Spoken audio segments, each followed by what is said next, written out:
Shut up and sit down. Hey everybody, Barry here again.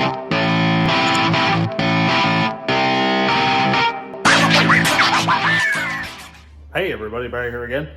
In the last video, we got some exhaust on, which you can't see because I got the hood on. In this video, we're gonna clue up a lot of stuff, a lot of really small, dumb stuff that's gotta be clued up. I need to be on the ramp for that. That's running the fuel lines, the return line, wiring to the fuel pumps, and I've got to change the transmission fluid because it's already low, so I might as well change it because it does get a lot of abuse. And it can only take synchro mesh, which is kind of an odd fluid in its own. But if anybody has any idea on how I can make this shift better, meaning over 4,000 RPM and not crunch or grind or just lock out altogether, let me know. I'm gonna go put this on a ramp and get some stuff clued up. While I'm under here, I also need to mount my brake lines. And I think the easiest thing for me to do is just drill a hole right through my mount here, bolt it on. I'll just bend that tab down there. Same thing over here. I've got to run my air lines for the shocks and run those up to the fender somewhere. I need to take this wiring here, run it to the back, plug it in, and oh yeah, I wired in a new speed sensor wire, so I can just pull that out. Are you serious? Why are you being so contrary? That is the strongest zip tie ever made. Come on. Much gooder.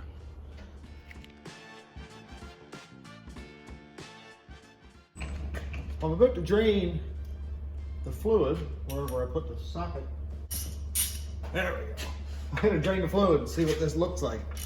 I bet it's not gonna be very pretty.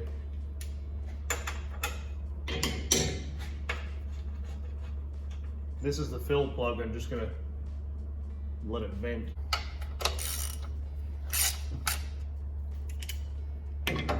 Hold it. Fly ratchet.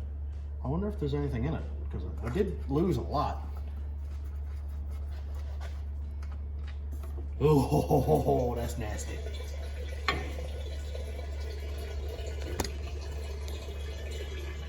Oh yeah. That is gross. Ooh. No wonder it doesn't shift well. Most of the synchronizers is in the fluid.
I understand it's kind of dark in under here, but I'm getting some stuff done.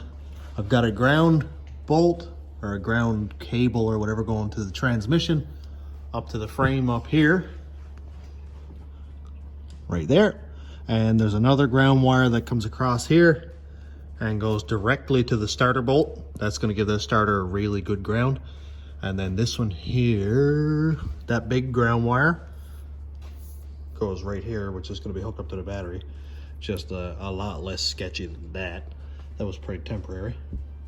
And here's the starter positive wire that goes up here to the solenoid. Trans fluid is all drained. Here is my 7-pin wire, or 7-wire sheath, whatever you want to call it. going back to my tail lights. Here's the wire for my fuel level gauge. That's connected to this one here. That goes up to the gauge, so I'll follow that to the frame after I make sure it's long enough. Here are my two pumps with the two outlets that'll run up along the frame here when I get that far. And also I removed all of the nuts for the two seat brackets. You see those right here and there and up here, so that I can pull the seat brackets off, and then I can pull the seat out and I can start making brackets for that seat after I get all this stuff done. So I think that's pretty much what this video is going to consist of, is getting a seat in this, a bench seat, which is wonderful. And also cleaning up a few things. So I'm going to go put fluid in this before I put it on the ground, and then we'll see where we get. I'm just going to put my fill plug back in before I forget, or my drain plug, sorry. Because I'll forget, and then I'll make a big mess. And that's got a magnet in it, which was oversaturated with stuff, or metal. I don't know where my ratchet went. What did I do with that, I wonder? Well, I have no idea where the ratchet went, so I guess we're going old school. We'll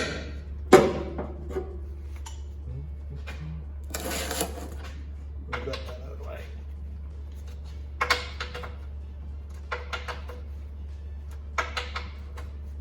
I saw a video a couple days ago of a guy with an AR5 transmission from a Colorado or Canyon, and he was banging gears in that like flat out, bang, bang, bang, foot still to the floor, and I can't get this to shift above like 4,000 cleanly.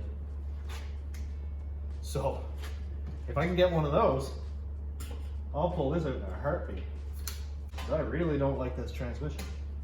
So what I'm going to be using here is Pennzoil Synchro Mesh. Part number is 3501. This stuff is really hard to get through Carquest anyway, and I called the dealer and it was $21 a litre Canadian, and they wanted me to buy a full case when I need 3. So I ended up finding a Pennzoil part number, and apparently if you use anything but Synchro Mesh, it'll burn up the synchronizers, which apparently doesn't matter. Are you serious? Come on. Why are you gonna be like that? Piece of hose it is.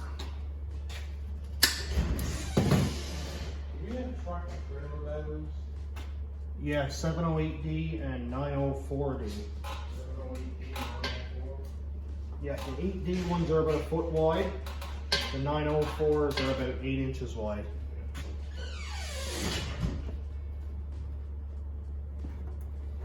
Part numbers. I see part numbers in my sleep.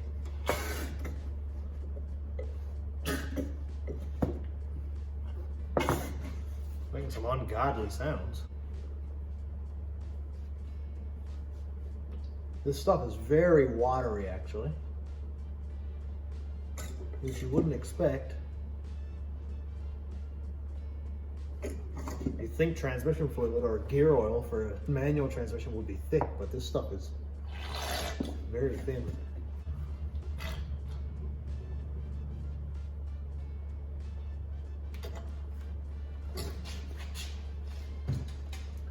Well, it's full. About 2.5 quarts, maybe a little bit more. Something like that.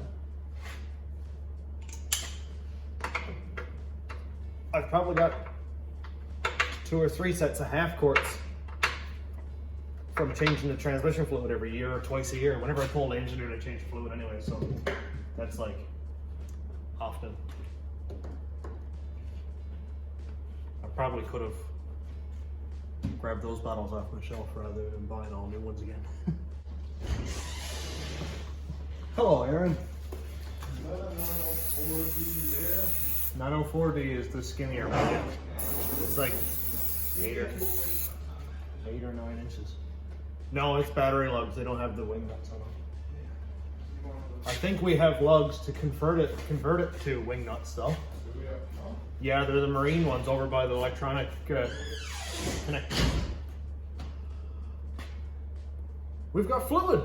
Woo! Transmission is grounded, engine is grounded. Now I need to ground the bed to the frame, the cab to the frame, I think. Nope, actually the cab is grounded to the frame. Now it's just the bed, which is not very difficult at all. I can just run a ground wire there, it's no big deal. This is great. I'm really excited.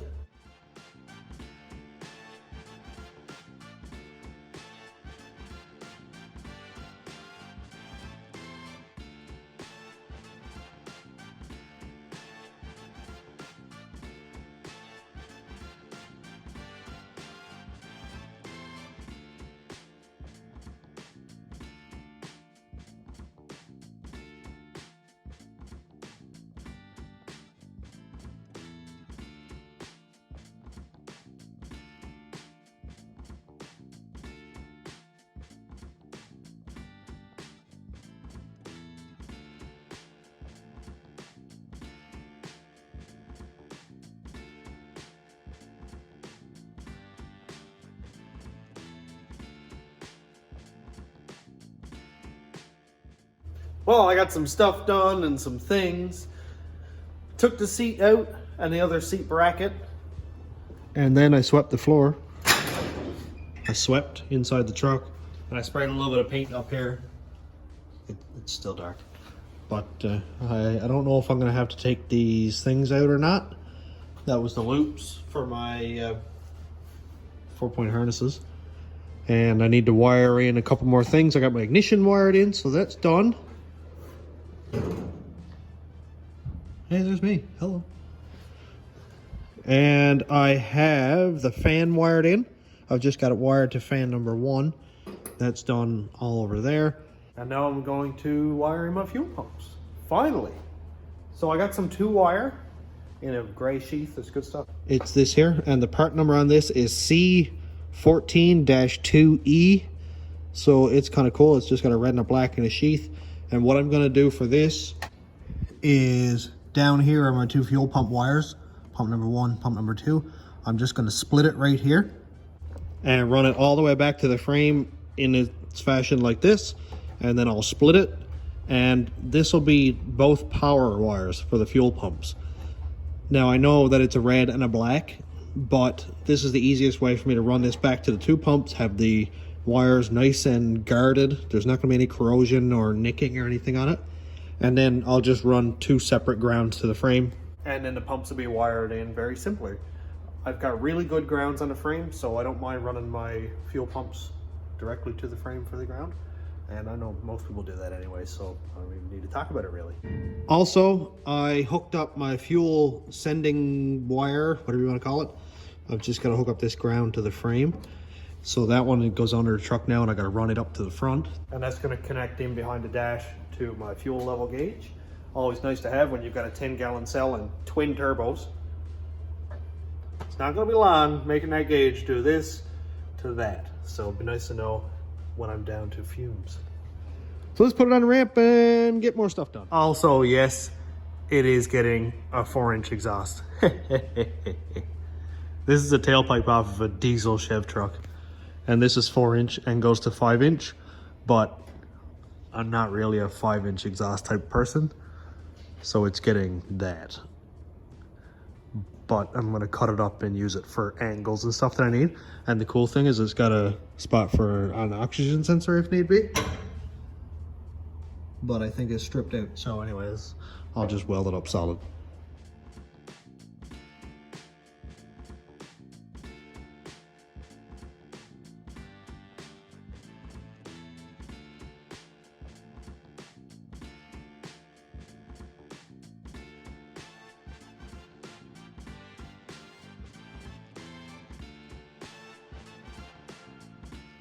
This still looks pretty snarly here, but I have right down here the two wires. Obviously you can see black and red, and they go into the sheath. And they'll follow the same harness that's going to be loomed up. This is all going to be loomed up and look nice. And now it goes in under the truck. And I've just got it pulled out right here. So now let's go underneath and run it back to the pumps.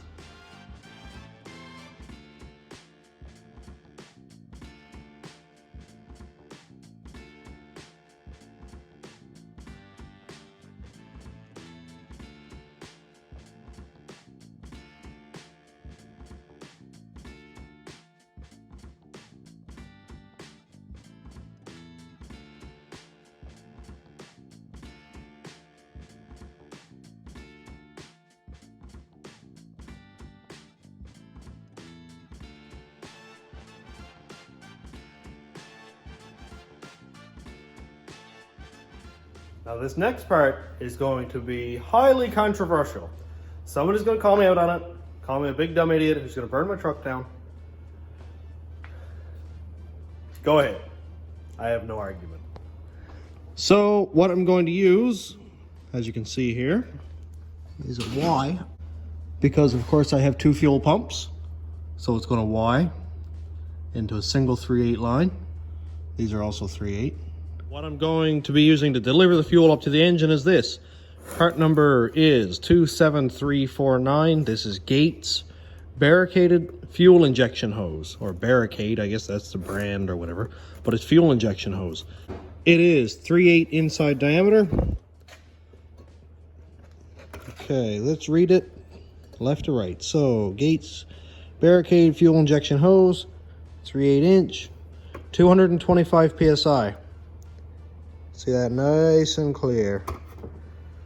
Multi-fuel, biofuel compatible, and is ethanol resistant.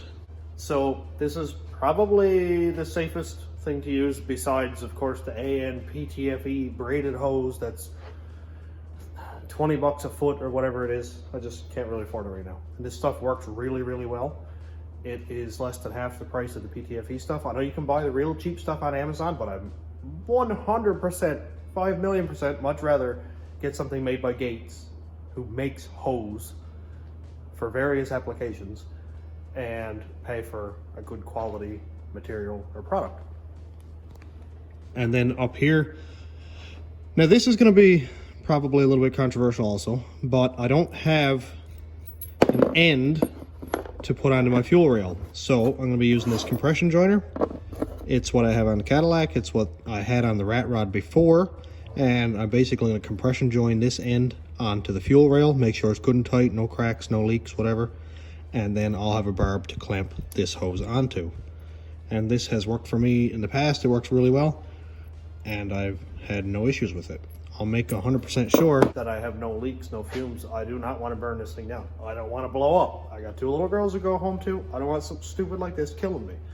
So that's why I'm going to be ultra careful, and I always am very careful with this stuff. So, also clamps. Somebody's going to be like, oh, what are you using, a regular worm clamp? I am not.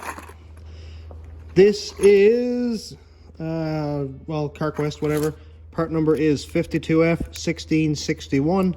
This is perfect size for 3/8 hose.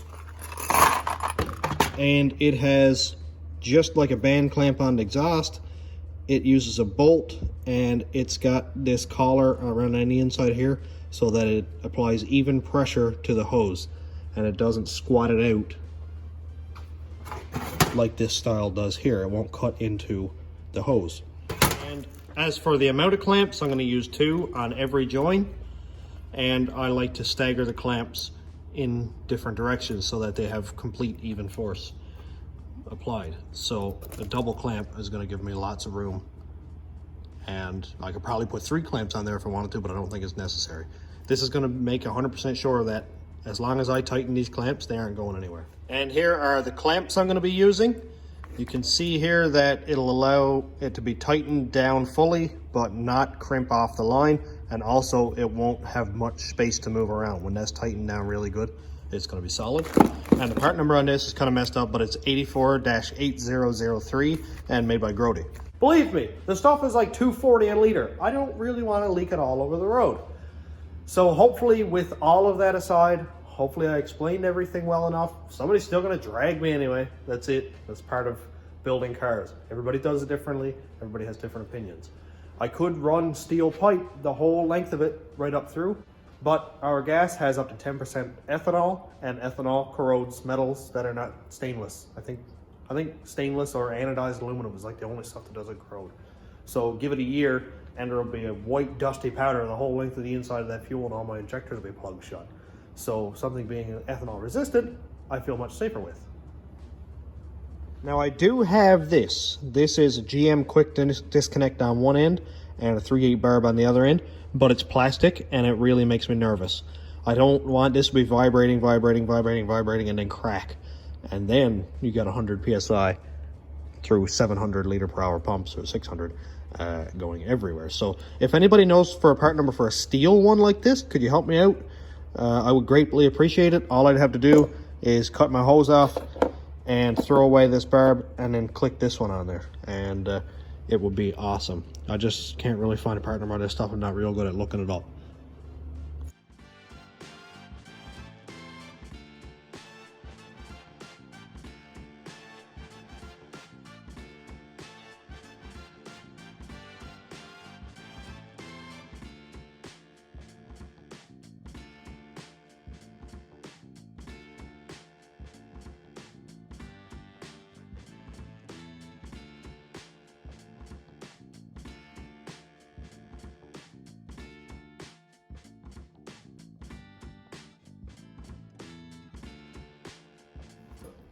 So here's my compression joiner with the barb on the end of it. I forgot to tell you a part number actually.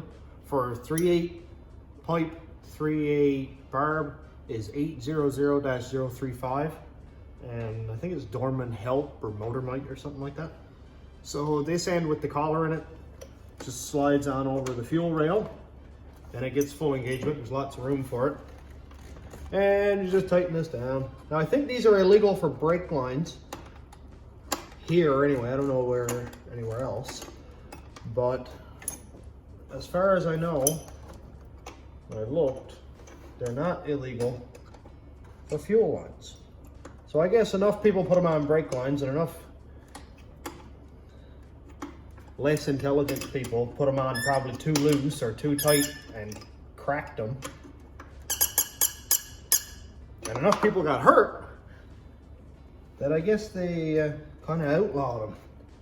So I'm just going to make sure that this one is good. Just give it a little tiny bit more. And you'll know if they crack because it instantly gets loose. And now we've got a good fuel tight seal. And I always check these periodically. I've never had one loosen up, but it's always nice to grab a couple of wrenches just to check them. It's right on top, it's easy to do. And I'll do the same thing for the return line also. Done.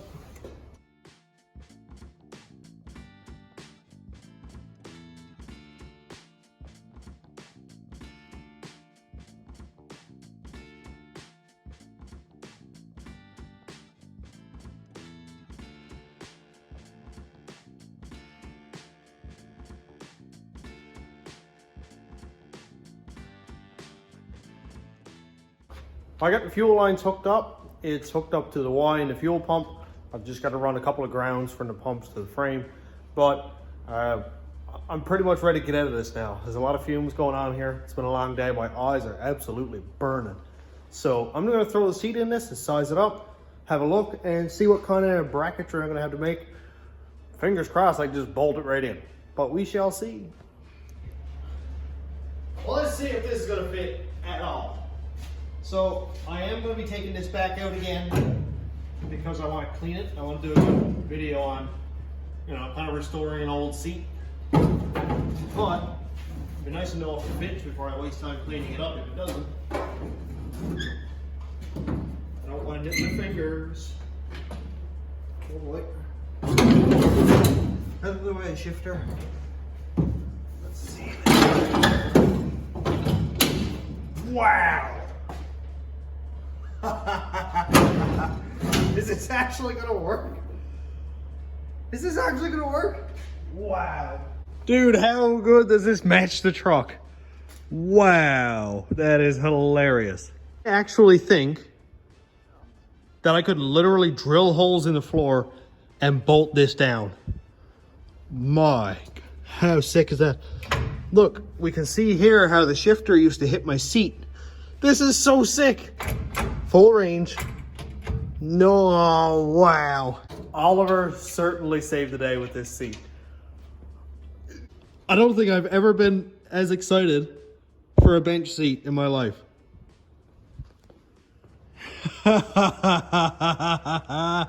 It's a little bit narrower than the seat used to be, but Cass can sit closer to me. Never a bad thing. Look at this. Oh, man. And this is actually supposedly a brand new seat. Dude, I think... Oh, even my hooks can stay there. That is so cool. Make it way easier to put the Mexico seat in. Man, seriously, how cool is that? Just imagine. You're driving down the road in your Corvette, got your New Balances on, cut off jean shorts, life's good, pair of white rimmed sunglasses, and you got an LS6, you got a lot of power there. And some idiot with a fire red beard, a rusty truck, pulls up with a bench seat out of a Jeep and a ratchet strap for seat belts, passes by you like you're stopped. I think I'd sell the car. I am so impressed with how ridiculous this is. I don't even have to make brackets. It's actually perfect. And it has sliders. I gotta fix them up, but it has sliders so Cass can move the seat ahead if she needs to. I don't even need to move it back. Like, I'm up against the back of the cab, and this is so sick. I could throw up. This is so cool. Things are getting checked off the list. I might actually have to raise that seat an inch or two. Not a big deal. But I sit in it and I'm like, I feel a little bit low. I'm not really tall. I'm like 5'6", 5'7", something like that. So it'd be nice to have my head a little bit higher. Although, with A-pillars that are this big, probably wouldn't hurt to sit a little bit lower in case this thing gets a little bit inverted and I hit the ground, and because that's entirely possible. We'll see. See how I feel about it. So I'm not going to put that seat in yet or bolt it in because I need to clean it, because I don't know how dusty my back is right now, but it is quite, I bet. But I got a lot done in the last couple of days. A lot of dumb, monotonous, droning stuff. Like wire in the radiator, wire in the fuel pumps, run the hose. Oh God, I hate doing this. I like fabrication. And we're getting really, really close to getting this thing running, moving, driving. Real life and this video timeline is not going to quite match up exactly the same, because this video is going to come out after, hopefully, I already am gone to a car show, so I'll have a live video of that uploaded if I do get to go there. I'll walk around the whole car show live, so that video will already be posted and you can find it on the channel. But also by now, the live video for the first drive will be posted on the channel. So cross my fingers on how that went / goes. But I'm going to finish it up here because I'm going to go home and get some supper and prepare for tomorrow, get some more work done. So thanks for checking out the channel. Thanks to all new subscribers and YouTube members and patrons. If you want to check out my Patreon, it's patreon.com/stationroadratrods. YouTube members link is down here. And also check out my Teespring for merch, like hoodies and shirts and cups and mugs and tumblers and all that fun stuff.